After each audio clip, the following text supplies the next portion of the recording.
I told you yesterday that we cannot measure the value of enthalpy or heat energy content that any pressure doesn't matter. It's impossible to figure that out. उसकी एक example है कि imagine you wanted to measure the volume of Arabian Sea. Now it will be very, very difficult to actually do that. But if you just measure change in the level, sea level, then it will be quite easy for you to see the change that has happened. Like कितना volume increase या decrease कर रहा है, पानी से we can easily measure that. But it's hard to measure the actual volume of water that's in the sea, right? So just like that, when we are talking about substances, it's very, very difficult to measure the actual heat content or enthalpy that anything has at the moment. Enthalpy is heat per unit particles. So its unit is kilojoules per mole. So it's very difficult to measure the actual enthalpy in anything, whether it's a product or a reactant. But the change from the reactant to the product, or in a reversible reaction, the product to the, so energy, we are saying it's something that cannot be made. It cannot be, really, it can't be made.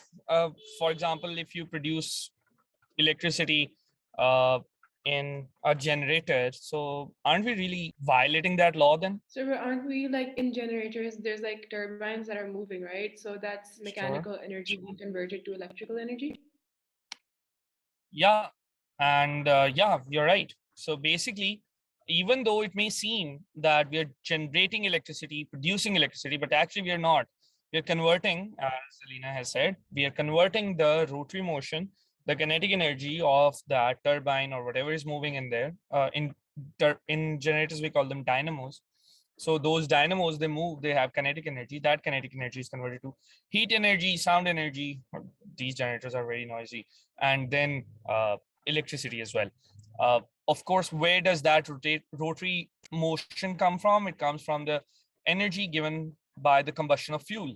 Where does the energy in the fuel come from? Fuel is basically, if you're talking about fossil fuel, then this is plants that were billions of years ago. And where did they get their energy from? For the animals, they would have eaten other animals, or eventually the chain would have led to plants, and plants have energy in them because they create glucose, and that glucose has stored energy in them.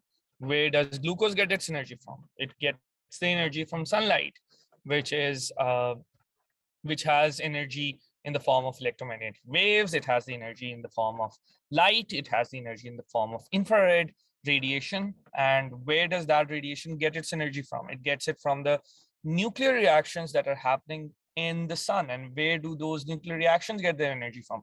They get these energy that is already stored in there, inside the nucleus, and when the atom was made. So it all goes back to the Big Bang, when it all started. So no matter what chain of energy production you take, it will eventually lead to Big Bang.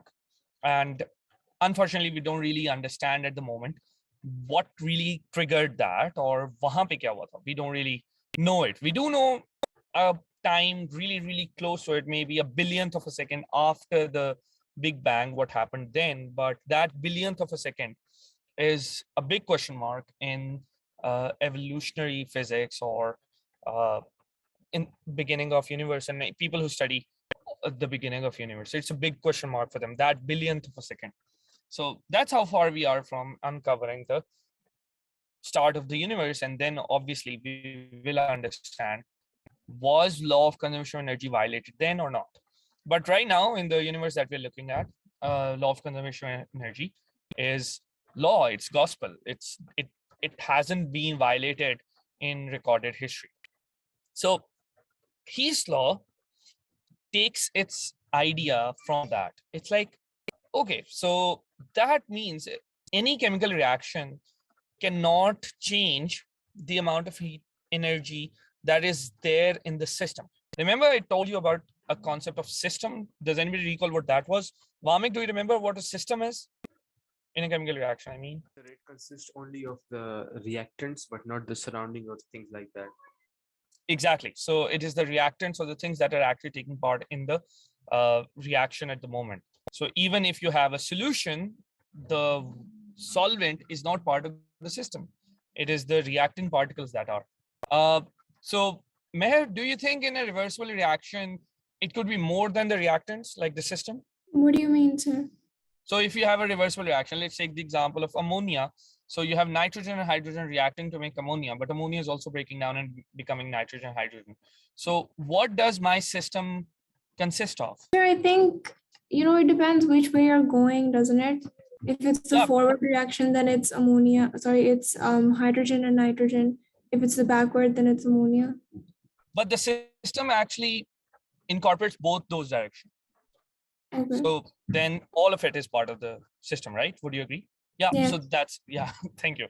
Okay. So Hess law says that if the only thing that matters in a system is that system, whatever energy it started off with, it can get energy from the surroundings. It can give energy to the surroundings, but the overall change of course, we can measure the overall change, right? So you take the overall change, you take the energy that the reactants had, you take the energy that the products had, and that's it. You have accounted for the whole energy that is there, right? You can't really find any other way. It gives me carbon dioxide, it gives me steam. Just to make it standard, what will I need to do? If I want this to be a standard reaction, what will I need to do? Is it better now? It should be. So can you repeat what you were saying about this before? Yeah, I'm saying that if I want this, so what I said is that I have methane, which is a gas. I have oxygen, that's a gas. I have, when I burn it, I get carbon dioxide, which is a gas, and I get steam, which is a gas. If I want this reaction to be, what will I need to change in this reaction? So what did you say? If you wanted to be what? If I want it to be standard, then what will I need to change in the reaction? Sir, H2O should be in liquid form. Very good. Yeah, H2O should be liquid. And then I have it in the standard form, provided I have 25 degrees Celsius as the temperature and 1 atmospheric pressure as the pressure. So if I have that, then this is a straightforward standard reaction. And this will incorporate, this will have some negative delta H. So I'm writing it there because that's the change in energy that I have. Now, here's the idea that Hess had. Hess was like, so the energy in methane, the energy in oxygen, of course, you have to balance it all. So if you balance it after that, the energy in these things is the same, give or take the enthalpy change. So where does methane get its energy from? It gets it from carbon and hydrogen that combines to make methane. And where does oxygen gets its energy from? Oxygen has energy stored in it because oxygen is an element. It has energy stored in it. And where does carbon dioxide get its energy from? It gets it from carbon and oxygen from which it's made. And where does water get its energy from? From hydrogen and oxygen that react together to make it. All right. So here's the idea that Hess had. He was like, if I take this path, instead of converting CH4 to carbon dioxide or water, what if I first break it down and make it carbon and hydrogen? And I break oxygen down into, obviously, I can't break oxygen down through a chemical reaction, right? It's an element, I can't. So I keep it as it is. And then I take these individual things and I react them to get these products. Let me label them. This is my path. I'll call it my direct path. So this is my direct path. And this one, I'm going to call this one my indirect path. Now, in my direct path, the energy that is there should be the same as the energy change that is in the indirect path, because I haven't really changed anything in the system. I've just taken a different route. I haven't added anything else extra. I haven't removed anything extra. The things are the way they were. I've just broken them, converted them to a different path. And through rigorous calculation, he did show that because law of conservation of energy holds, then the energy change of the direct path is the same as energy change of the indirect path. And this is called Hess law. Now, here's the interesting part. To call something a direct path, I need to have some beginning and some end, right? So right now, what I'm doing is I'm calling this my start. I'm saying this is my start and this is my end. All right. So this is just the intermediate part, this thing in the middle. And it doesn't matter what route I take, I am going to get the same energy. What if I flip this around? What if I say, this is my start and this is my end. And now I want to have a different path. I want to have a direct path that goes like this. And I want to have an indirect path that goes like this.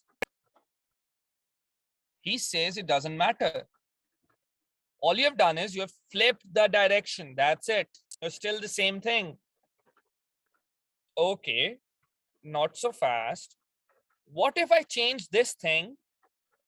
I don't like these paths. I want to have a different starting point. What if I start here? And what if I end? Where would you like to end? Which one of the two? Methane or carbon dioxide? Sir, methane. Methane. So this is my ending path. All right. Hess argues that it doesn't matter. You can take this as your starting point and this as your indirect path, and yet it will be the same. So this means if I were to label them, let's say I label them as, this is my energy 1, this is energy 2, this is energy 3, this is energy 4, or delta H, which I already have.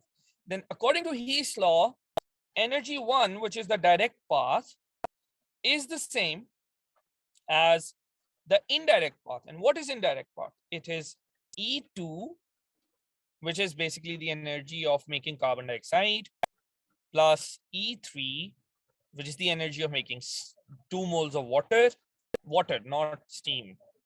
And then opposite of delta H, because delta H was towards the forward direction, I'm going opposite to that. Look at the yellow arrow, it's going opposite to that. So negative of that means, so this means E1 is equal to E2 plus E3 plus delta H, which means if I want to know delta H through calculation alone, I don't want to perform that experiment, or maybe I cannot perform that experiment, but even in an experiment that cannot be performed in an impossible reaction, you can still find the delta H through Hess cycle or Hess law, because it doesn't matter where you start, where you end. Why? It's the chicken egg problem. There is no beginning or end to a circle. So you can pick where you start, you can pick where you end. All right, fair enough. Now here's the question. Sir, why did you subtract delta H? Because delta H was towards the, this arrow, which was towards the right, but my indirect path is opposite to that. If you look at the yellow arrow, it's opposite to that, right? Okay. Yeah.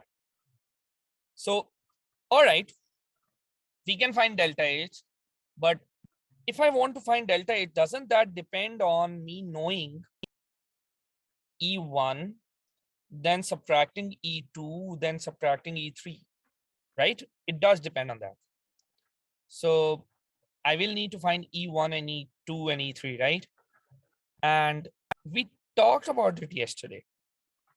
Koi mushkil hai nahi. Because what is E1? E1 is delta H formation of methane. What is E2? It is delta H formation of carbon dioxide. What is E3? It is delta H formation of 2 moles of water, or it is 2 times that. Why am I saying delta H formation? Does anybody know? So because they're in the form of elements. Yeah, exactly. Because I'm starting with the elements. So that means I can easily figure out this thing, the Hess law or the delta H of this whole reaction by just knowing the formation energies of each of these compounds. Now, how do I know formation energies? This is something we study in O levels. So let me take the example of methane. I want to make methane. I'll start with the element carbon, which is graphite. I will start with hydrogen gas, which is 2 times hydrogen here. And then I'll get CH4. Okay, they should all be in the standard states if I want to have a standard delta H. So this is delta H formation of methane. Okay, how do I know it's delta H formation? Number one, it is 1 mole of methane. Number two, it is made from the elements. Number three, the elements are in their states at room temperature and pressure. So it is standard. Now, what does the delta H depend on? This is the standard sign. So what have I done? It is the energy of the products minus energy of the reactant. This is something that we have seen in O levels. So how do I know energy of the products? Let me draw this. So I have methane here. Now these numbers are completely made up. I don't have the data booklet at the moment, so I'm just making it up. So let's say the energy of this bond is 250 kilojoules per mole. And over here I have hydrogen, again made up, not true. The energy of this bond is 190 kilojoules per mole. All right. So how many carbon hydrogen bonds do I break or do I make to get methane? So how many bonds am I breaking before I do the reaction? I'm breaking the bond between hydrogen, right? So how many moles of hydrogen do I have? So if you want to break bond between hydrogen, you have to add that energy. So I do 2 times 190 and I have to add that energy. I'm giving that energy to the system. So the particles collide with that energy, break out. Okay. And now I'm making the bond between carbon and hydrogen. How many bonds do I have to make? I have to make 4 bonds.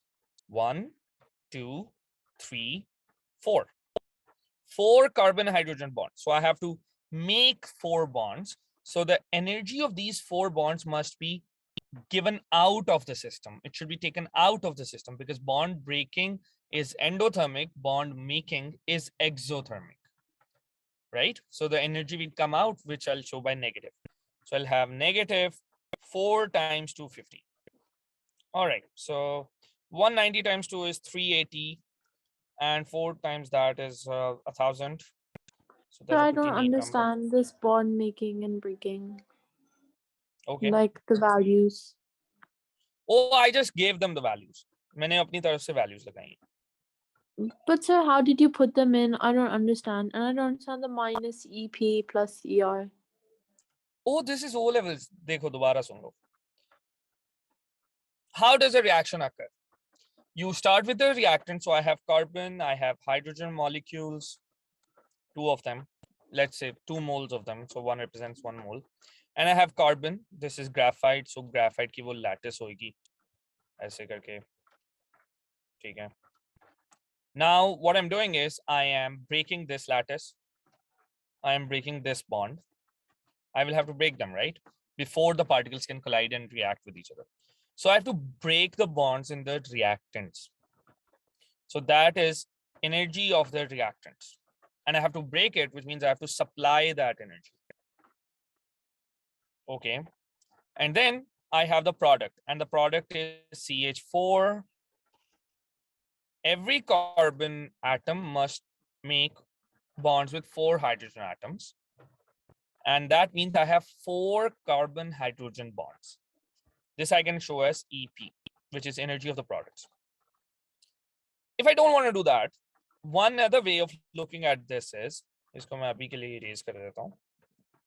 Another way of looking at that is just take the energy of bonds broken and subtract the energy of bonds made. Why am I taking energy of bonds broken?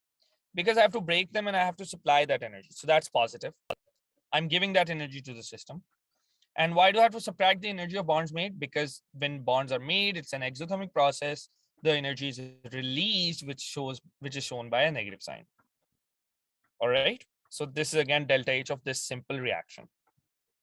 Now, I did not have data booklet. If you have a data booklet, you can easily figure out or look at the value of hydrogen-hydrogen bond. So that I just assumed it to be 190. Similarly, you can pick up the value of carbon-hydrogen bond, which I gave the value of 250. So now how many bonds did I break? I broke the bonds of hydrogen and hydrogen. So one molecule has 190, two molecule will have 2 times 190, 2 times 190. And bonds made, I have 4 carbon hydrogen bond. Every carbon hydrogen bond is 250 joules, kilojoules. So 4 of them will be 4 times 250. Do you get it now? Yes, sir. Okay, great. So that gives me 380 minus 1000, which is equal to 620 kilojoules per mole. So I can say that the delta H formation of methane is 620 kilojoules per mole. And this is my E1 in this path. So do we have to write This- minus 620 or? Yeah, we have to write minus because this is exothermic. So this is minus 620.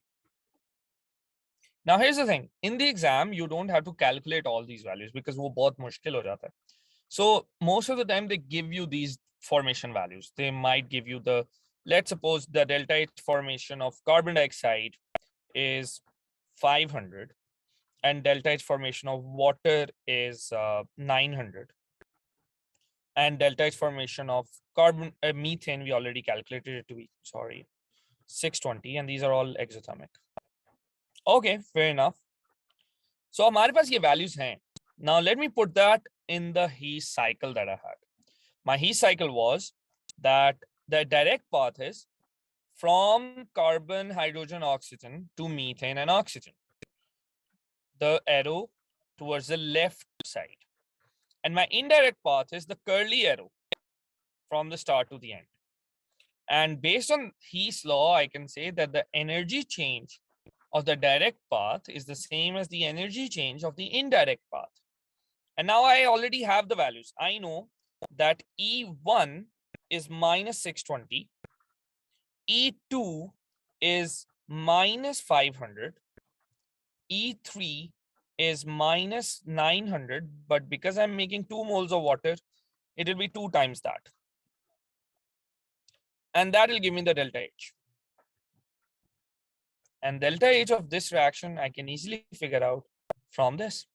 जो भी इसकी value आएगी. Of course, I made these values up, तो उनमें आपको numbers वो नहीं मिलेंगे, which are the numbers in reality. But this is the method.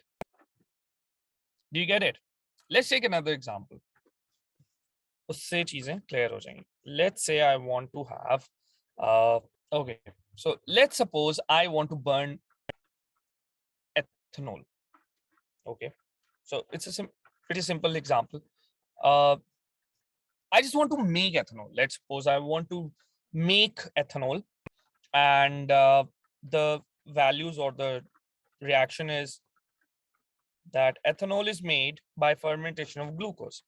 So C6H12O6 plus, actually I just break it down.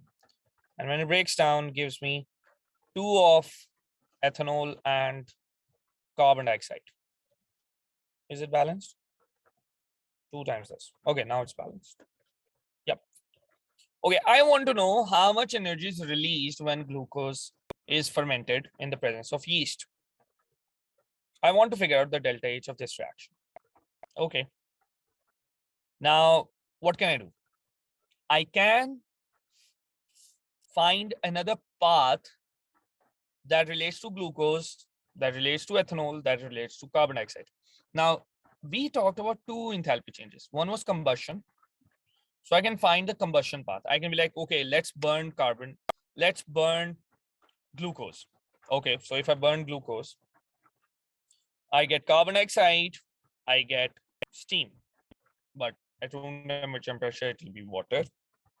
Okay, Let's burn ethanol. What do I get? Same thing. Okay. Let's burn carbon dioxide. Can I burn carbon dioxide? I can't. Carbon dioxide doesn't burn. So carbon dioxide just stays there. Okay. Let me balance this out. So I have 6. Let me just balance this equation, the equation on the left side. So when I burn glucose, I get 6 carbon dioxide and I get 6 water. Okay. When I burn glucose, I get 4 carbon dioxide, but there is also 2 carbon dioxide here. So balance to ho gaya. So I have 6 carbon dioxide and I'll get 6 water. Yeah, it is balanced. Do you understand the cycle here? How I made the product? No, here? sir. Sir, how Nahi did you samajha. balance it? Oh, you just have to balance any one side. Because as long as these are balanced, if I balance this one, the third one is automatically balanced. So think of it like this. Write 2 equations. Burn glucose. So this is one reaction. Write 2 equations. Burn glucose. Okay. I burn it in presence of oxygen. Plenty of oxygen. I get 6 carbon dioxide because I have 6 carbon. And I get 6 water because I have 12 hydrogen. And that's balanced, right? So now take this one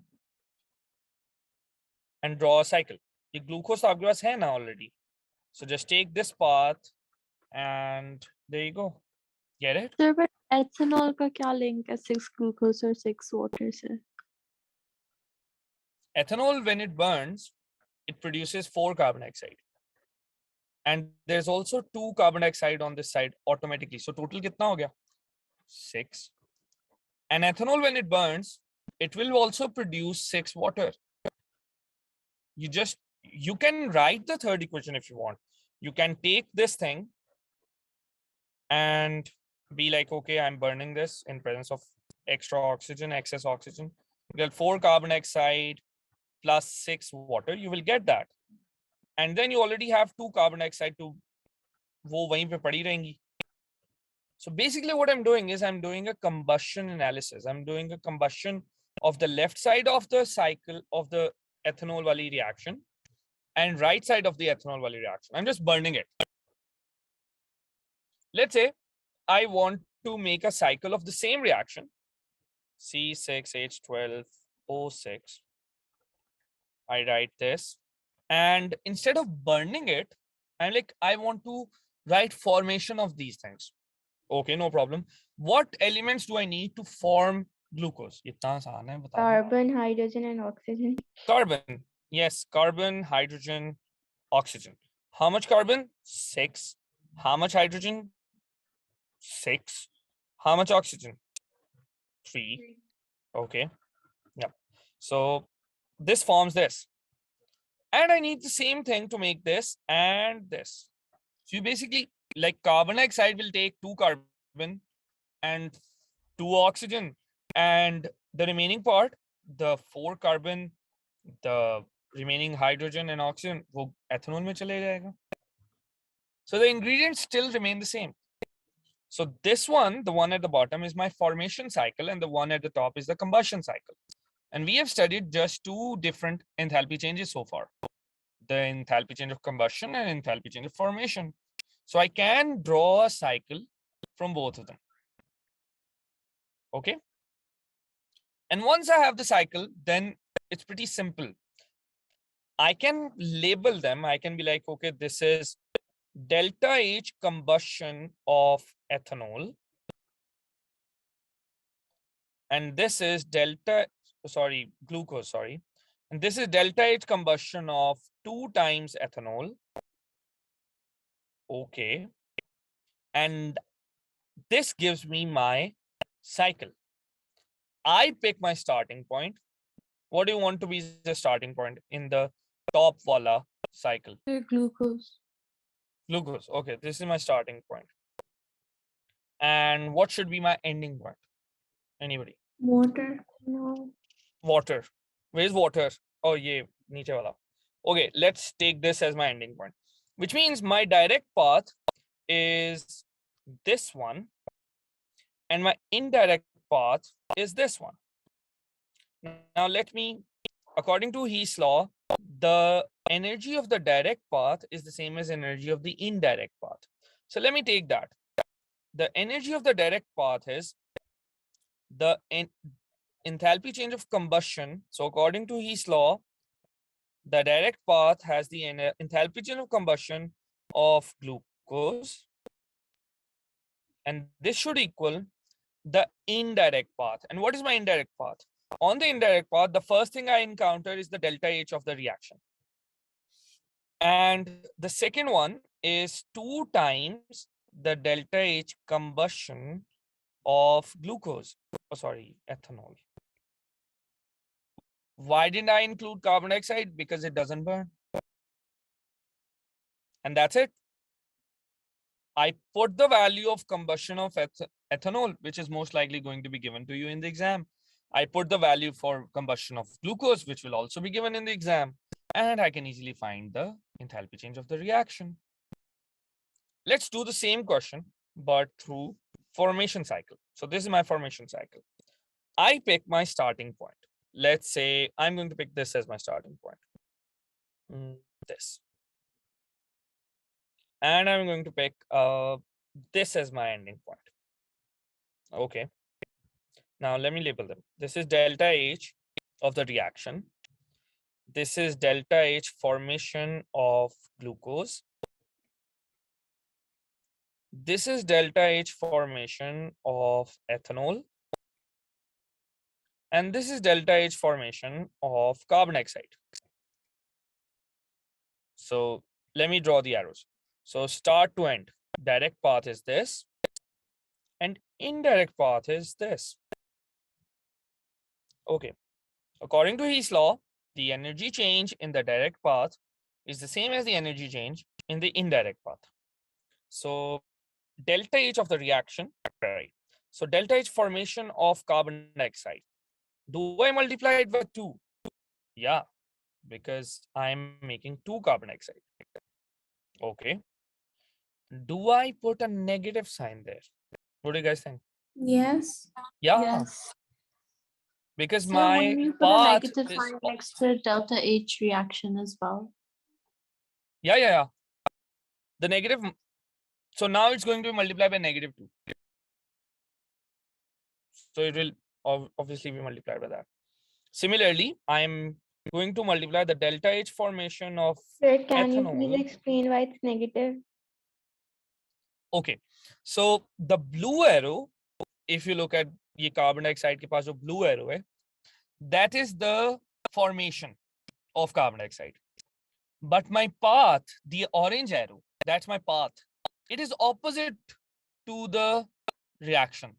It is opposite to the blue arrow. Blue arrow hai formation. Orange is opposite to that. So if you want to go opposite, you put negative sign. Okay, sir. Okay. Yep. Here So delta H delta. reaction का भी तो negative होगा. So yeah, you're right. I should have put that there. Yeah. Similarly, this will be 2 times that, and will also be negative. And then I have the last one, which is delta H formation of glucose. Now, do I put a negative sign there? No, sir. Why not? Right. I don't put a negative sign there because the blue arrow, the formation arrow, is in the same direction as the path arrow, the orange arrow. So un dono ki direction same hai. So I don't need to multiply by negative. The only time I have to multiply by negative is when my path is opposite to the reaction. If my path and reaction are in the same direction, I don't need to change the sign. So there you go. This is going to be plus. And there you go. I have the delta H formation of carbon dioxide. It's pretty straightforward. I can just Google the value. Same for ethanol, same for glucose. But the reaction delta H, I can easily figure out by just plugging in the values and knowing my answer. Yeah, that's this. Hess law is the most important thing, most conceptual thing that is there in this chapter. So we will spend some more time on it tomorrow. We'll do more examples with the values. I'll bring the data booklet. You guys should also bring that. All right. And make sure you have calculators tomorrow. All right.